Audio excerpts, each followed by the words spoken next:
One of the things I didn't want to talk about today, though, is the death of the man known publicly as Hulk Hogan. I'm going to start from a positive space. Someone died. There's people that care. There's friends. There's some family left. There are people sad today. I'm also okay in acknowledging what the character of Hulk Hogan meant to me as a kid. I was a wrestling fan in the 80s. By 2001, was in the pro wrestling business. But like when he won the title at WrestleMania 9, I cheered when he came back out.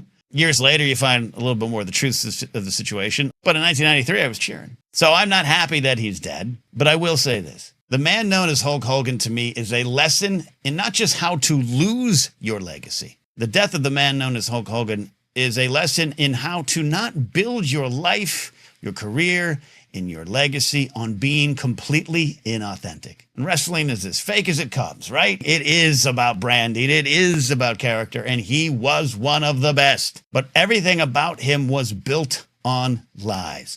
Everything about him was built on stepping over and on and through the people around him. Time and time again, people in the wrestling business told us who he was, letting us know who the man called Hulk Hogan really was. The life of the man called Hulk Hogan is a litmus test for those of that generation to have the ability to separate your childhood memories from the realities of who some of these people are and who they continued to be. The man called Hulk Hogan continued to build and live an inauthentic life. His actions hurt careers. His actions hurt people. You'll hear the story that is now sort of wrestling lore. Jesse the Body Ventura in the 80s gathered several wrestlers and pushed to form a union because wrestlers were giving up their lives, their bodies, their careers, everything for the business, for basically one company. And it was time to get these performers together and form a union. Jesse the Body Ventura was ratted out by the man called Hulk Hogan. And that's part of wrestling lore. And it became a,